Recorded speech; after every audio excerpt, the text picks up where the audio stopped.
Bien, señores, estamos de vuelta con Matinal con el gratísimo placer de tener a Luis Miguel de Camps, que es el ministro de Trabajo de la República Dominicana y usted que preside también la Seguridad Social. Así que usted tiene un paquete fuerte. Bienvenido. Muchísimas gracias, don Percio. Un placer, Laura. Gracias por recibirnos. Un honor estar aquí con ustedes y con todo el público que gracias. Sigue. A mí me gustaría comenzar por el desafío que le lanzó el presidente el 27. Dijo que había dado instrucciones de convocar el comité para discutir el salario mínimo. Que al mismo tiempo lleva 6 reuniones. Bueno, Exacto. Efectivamente. Por lo tanto, el reto es importante. Y además, agregar ahí que después del llamado, el propio presidente del CONEP, saliendo de ese encuentro, dijo que estaba dispuesto a conversar y eso parecería allanar un poco el camino. Así es. Bueno, aprovechando esa pregunta y muchísimas gracias, permítanme contextualizar un poquito. La última revisión del salario mínimo no sectorizado se produjo el 14 de julio del 2021, lo que significa que esa resolución no está vencida, porque el vencimiento de la misma es en 2 años. Sin embargo, el gobierno dominicano ha querido adelantar las discusiones y la solución del ajuste del salario mínimo, tomando en cuenta el hecho de que ha habido efectos inflacionarios exteriores que han impactado en la República Dominicana. Por eso, ustedes vieron hace algunos meses, y todo el país vio, y vimos con muy buenos ojos, las declaraciones que en su momento el expresidente del CONEP, el señor Brache, señalaba una motivación voluntaria de las mejoras salariales. Eso era en parte por toda esa intencionalidad de adelantar. Y en esos entonces, construimos una propuesta que nos sirve de base para las discusiones de que podamos llegar a hacer un pacto social por salarios dignos y trabajo decente. ¿Qué significa esto? Esto significa un entendimiento que logre ponernos de acuerdo en lograr un objetivo. ¿Cuál objetivo? Reducir la brecha que existe entre el salario mínimo y el costo de la canasta básica. Y me explico. El primer quintil. Sobre todo el primer quintil y el salario mínimo más alto. El primer quintil anda entre 30 a 35 mil. No. El primer quintil ronda los 25 mil aproximadamente, poquito menos en la actualidad. Cuando se registró el aumento de salario mínimo no sectorizado en verano del 21, la diferencia en ese momento estaba cerca de 23 más o menos, y fue el momento en el que se encontró más cerca la brecha, o más cerrada la brecha entre el salario mínimo más alto y la canasta básica menos costosa. Y obviamente el caso inflacionario ha encarecido algunos de esos aspectos. Pero el planteamiento del pacto, lo que hemos sugerido, lo que queremos lograr, es acordar en un periodo de tiempo acordado, X cantidad de años, ir constantemente, progresivamente, periódicamente, anualmente, mejorando los salarios mínimos para lograr eso. Es decir, que haya una indexación automática que vaya compensando. Semiautomática. Ahora, hay un retraso evidente y es ahí donde usted identifica esa brecha entre lo que tiene el salario y el costo de la canasta. ¿Cómo reponer? Y tal vez ahí donde sería válido el acuerdo. Bueno, vamos a reponer eso en tantos años y el mismo gobierno pudiera decir, yo voy a ayudar en tal dirección para que eso pueda cumplirse a nivel general. Bueno, parte de las ayudas y de las acciones de política pública que el gobierno desarrolla en la mejora del salario real viene dado en las mejoras del transporte, en los subsidios de los costos de la canasta básica también. Es decir, eso tiene otros componentes que el gobierno influye. Ahora, lo que sí hemos materializado es esa propuesta, y el primer día laboral de este 2023, el 3 de enero, se produjo la primera convocatoria del Comité Nacional de Salarios a esos fines. Y efectivamente, como decía Laura, a la fecha en que estamos hablando nosotros aquí, se han producido 5 reuniones del Comité Nacional de Salarios en donde hemos podido, el sector de los trabajadores ya ha planteado su posición, el sector de los empleadores debe hacer lo propio en la próxima reunión y lograr entonces lo que hemos logrado en los últimos 2 años. ¿Qué hemos logrado en los últimos 2 años? Hemos revisado 16 salarios mínimos, todos ellos han sido aumentados, no simplemente ajustados, sino aumentados por encima de la inflación, reduciendo la brecha del costo de la vida y el salario mínimo de manera proporcional. y todos de consenso. Algunas de esas mejoras salariales han sido las más altas de la historia y en términos generales la mayoría han sido por encima de la media histórica. Entonces, estamos esperanzados de que este proceso pues debe concluir igual. Nosotros entendemos que todos los sectores han declarado su conciencia de la necesaria revisión y mejora de esos salarios. Usted dice 16. Yo había contado, Mario, nosotros hemos considerado que habían 14. Y una pregunta. Pero son y 16 justo en habían, ese punto, y hubo un adicional, el 17, que es el del trabajo doméstico. ¿sigue teniendo sentido tener tantas divisiones? Efectivamente, ese es otro de los objetivos que queremos lograr con ese pacto. Una reducción de la cantidad de salarios sectorizados. Porque ciertamente hay algunas sectorizaciones. Sí, yo que tú puedes decir que en 3 algún momento sectores, 4 sectores. Pudiera ser algo así, que en algún momento pues había una intención de política pública de fomentar ese sector, perfecto. Pero entendemos que es necesario ir recogiendo muchos de esos sectorizados y poder reducirlo. Pero Que permítame tampoco decirlo, son tan distintos en la mayoría los unos de los otros. hay algunas distinciones, pero por ejemplo, de esos 16 o 17 ya, cuando entramos en detalle y entramos en tarifas, son más de 400 tarifas. Por ejemplo, el de construcción, que es un sectorizado, tiene a su vez más de 300 tarifas internas. Es decir, que tienen sus propias complicaciones. Sin embargo, entendemos que tenemos que reducir eso. Y ese es otro de los objetivos en el planteamiento del Pacto Social por Salarios Dignos y Trabajo Decente. Cuando hablamos de que, bueno, el comité seguirá avanzando, la expectativa sería poder tener una resolución sobre el tema antes de julio o aplicable antes de julio, o se adelantaría la negociación para que en julio se tenga una decisión que sea aplicable. La intención es que la semana que viene tengamos la solución. Perdone por la respuesta tan Los trabajadores, Tan específica, precisa. sí, tan precisa. los trabajadores plantearon un 35%, eso fue.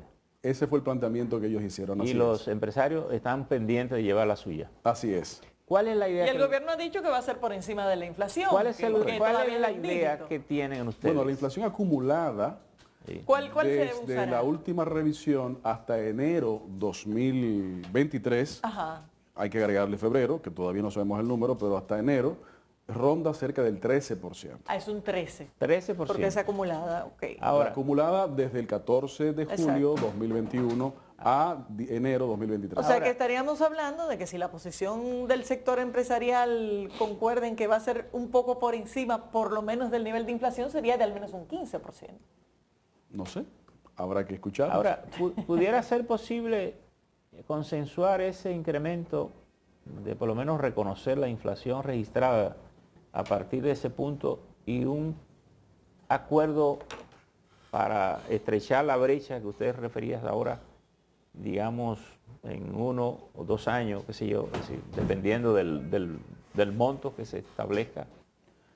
Realmente el diálogo social del tripartismo que compone los actores del medio laboral tiene el rico carácter de poder construir acuerdos en diferentes direcciones. Realmente esos tipos de elementos tendrían que plantearse en el espacio institucional, que es el Comité Nacional de Salarios, pero lo importante es que el objetivo que hemos delimitado, el que ya hemos mencionado, de ir de manera constante reduciendo esa brecha, con el debido cuidado de no crear un efecto autoinflacionario, pues eso lo podemos construir de la mejor manera posible. Lo importante es ver cuál ha sido la construcción de los últimos 2 años. Ha sido de consensos. Pero a eso se le agrega, como usted mismo señalaba, don Percio, la declaración del presidente del CONEP, don Celso Juan Marrancini, que al salir de la presentación de informe del presidente de la República ante la Asamblea Nacional, expresó también su reconocimiento de la necesaria revisión. Entonces, aparenta haber un reconocimiento generalizado de todos los actores de poder lograr ágilmente eso. Bueno, Estamos esperanzados de que Y así de hecho sea. hay que decir que del CONEF fue que salió el llamado al voluntarismo para aumentarlo. Efectivamente, así fue. Parecería que hay el convencimiento de que Así mismo fue. hay esa necesidad. Ahora, ¿este acuerdo pudiera dejar establecido una revisión y establecer, resectorizar los salarios en este momento? Tal vez acogiéndolos más parecidos uno de otro y acercándolos y no tener 16 o 17, como usted bien señala. Sí, sin duda, como decíamos, ese es uno de los objetivos que el sector gubernamental se ha planteado. Sin embargo, probablemente esa medida requiera discusiones adicionales. Es decir, porque el ajuste de los sectorizados, hay algunos, por ejemplo, que no se hace ni siquiera un año que se tomaron. Por ejemplo, el sector construcción, si mal no recuerdo, fue en marzo del año pasado. Es decir, todavía tiene un año, si mal no recuerdo. Es decir, que tiene que haber un proceso de diálogo continuo, como lo ha habido, para lograr ese objetivo. Yo entiendo que la sociedad en sentido general ve con buenos ojos la idea de que esa cantidad de salarios sectorizados pueda irse reduciendo, tal vez no en uno solo, pero sí en un número que sea 3 o 4 de acuerdo en un a las proceso expectativas de de desarrollo de los unificando un diferentes salario sectores. básico general. Por ejemplo, hay incluso la posibilidad de que algunos sectores, como este que usted menciona, el de la construcción, si fue revisado recién, pudiera entrar dentro de uno de esos sectores sin tener que ser tocado, pero ya se queda en ese sector como una manera de, hacia futuro, saber que pertenece. Todo eso es una posibilidad. Hay particularidades, como decía, hay elementos de tecnicismo por tipo de función que desarrolla, y eso evidentemente es algo importante. Uno de los objetivos también, esto es importante también señalarlo, uno de los objetivos también que nos hemos trazado es lograr que la formalización del empleo sea más atractiva que la informalidad. Porque en República Dominicana todavía existe un alto porcentaje de informalidad laboral. Y esto mella no solamente las capacidades de desarrollo nacional, sino sobre todo de protección social de las personas. Entonces, mientras mejores condiciones el empleo formal tiene, más atractivo no solamente el empleador, sino también el trabajador se puede sentir motivado a ello. Es decir, son parte de las políticas públicas que se han estado desarrollando para poder reducir la curva de informalidad, que dicho sea de paso, a pesar de que la pandemia aumentó un poco desde que nos quitamos las mascarillas, como se dice, porque la pandemia formalmente no se sabe técnicamente cuándo termina, ¿verdad? Pero desde que nos quitamos las mascarillas hemos podido mejorar los niveles de informalidad que se produjeron después de la pandemia. Bien. Ministro, como el tiempo se acerca, y no quiero que se vaya, además del salario mínimo, en la mesa se está discutiendo algo mucho más trascendente desde el punto de vista de la realidad laboral del país, que es una modificación al Código Laboral. Así es. ¿Qué tanto hemos avanzado? Lo escuché en estos días en el CES, el Consejo Económico y Social. Le decía que lo hizo muy bien, fue muy didáctico. Ojalá pueda en un resumen más o menos breve también explicarle a nuestros oyentes qué está pasando en esa conversación. Bueno, como todo el mundo sabe, se desarrollaron a partir de febrero del año pasado los diálogos que el presidente de la República llamó a que se desarrollaran dentro del Consejo Económico y Social. En el ámbito del Código de Trabajo, el mismo se ha estado desarrollando dentro del contexto del Consejo Consultivo del Trabajo, que es un ente institucional de consulta constante del tripartismo y que hemos nosotros fortalecidos en la gestión. A lo largo de casi un año de diálogos, se han podido hacer consultas públicas, se han recibido cientos de propuestas y los sectores han hecho sus diferentes propuestas. Al momento en que estamos hablando, más de un 87% del articulado del Código de Trabajo se ha consensuado en el tripartismo. Todavía quedan algunos elementos pendientes, pero la gran mayoría de las propuestas de todos los sectores están dirigidos en algunos objetivos generales, como por ejemplo, la reducción de la sobrejudicialización de las relaciones laborales. Porque la sobrejudicialización de las relaciones laborales no es conveniente ni para el trabajador, ni para el empleador, ni para el país, ni para el sistema de justicia. Solamente es conveniente para algunas mafias. Lamentablemente, usted como abogada y yo como parte de su gremio también tenemos que reconocerlo. Entonces, eso tenemos que atenderlo y todos los actores estamos comprometidos en mejoras en esa dirección. Hay aspectos como, por ejemplo, las propuestas que hemos del sector gubernamental planteado del Instituto de Bienestar del Trabajador, que estamos tratando de materializarla, así como también otras propuestas que facilitan la conciliación en la vida laboral y la mejora de las condiciones laborales para los actores, trabajadores y empleadores. En ese orden, el gran tema que siempre ha traído el límite para la modificación del código es el tema de la cesantía. ¿Cuáles avances se tienen en esa discusión? Bueno, sobre ese elemento, justamente la semana pasada señalábamos en el reporte de estatus que hicimos ante el Consejo Económico y Social que ni el sector de los trabajadores, obviamente, ni el sector gubernamental, obviamente también, ni el sector de los empleadores, ninguno de los tres sectores han propuesto la eliminación de la cesantía. ¿Pero porque no se ha llegado a ese punto o porque no está la idea? No, ese punto hace rato que se llegó. Nadie lo ha propuesto, es decir, no ha sido una propuesta de ninguno de los actores. O sea, que se desistió de esa idea que en su momento sí estuvo en el sector empresarial de eliminar la cesantía. Efectivamente. Porque lo que se decía es que eso había quedado pendiente de la seguridad social, que era parte de las cosas que había que Así es, se quería sustituirlo con una especie de seguro de desempleo. Eso es algo que algunos plantearon hace unos años. Me parece que lo que usted señala está establecido en el artículo 50, párrafo 2 de la ley 8701 de la Seguridad Social. Pero efectivamente lo que quiero destacar de ese elemento, que siempre ha sido un elemento que ha traído mucha atención y mucho interés, es que quienes anteriormente planteaban esa posición, hace ya más de un año que han establecido ellos mismos públicamente que no es su posición. Y nosotros, desde el Ministerio de Trabajo, podemos atestiguar que los diálogos y discusiones han sido así. No han planteado la eliminación. Ahora, ministro, parecería que el mercado laboral dominicano necesita ser liberalizado en la relación de trabajo. Y la cesantía pudiera mantenerse, pero de otra manera. Es decir, que las empresas y pudiera estar relacionada con la seguridad social, vaya aportando lo que al trabajador le corresponde. Por tanto, cuando el trabajador no se sienta cómodo, se puede ir. Cuando el patrono no se sienta cómodo, lo puede despedir. Y porque entonces estamos construyendo unas relaciones malas en la cotidianidad, porque si yo lo tengo, no lo voto porque no tengo el dinero para pagarle, ni el trabajador se va porque está a la expectativa de un derecho circunstancial que él tiene solo si yo ejerzo el derecho de despedirlo, porque si él renuncia, yo quedo liberado de hacerlo. Y no parece justo también que alguien que lo haya hecho bien se vaya 20 años después sin nada. Bueno, sobre eso me permito expresar que uno de los elementos que pudieron comprobarse justamente en la pandemia, cosa que mucha gente tal vez no entendía, es que probablemente gracias a la cesantía hubo menos desempleo y hubo menos quiebras. ¿Por qué? Porque el costo transaccional tiene que existir. Bueno, no puede haber un pasivo laboral enorme. No, tiene que existir. Claro, hay elementos y propuestas como la que usted señala, que por cierto también nos la comunicaba la semana pasada, que son parte de lo que, por ejemplo, en las consultas públicas que se hicieron, que llegaron más de 150 propuestas, hay algunas propuestas que van en direcciones como la que usted señala.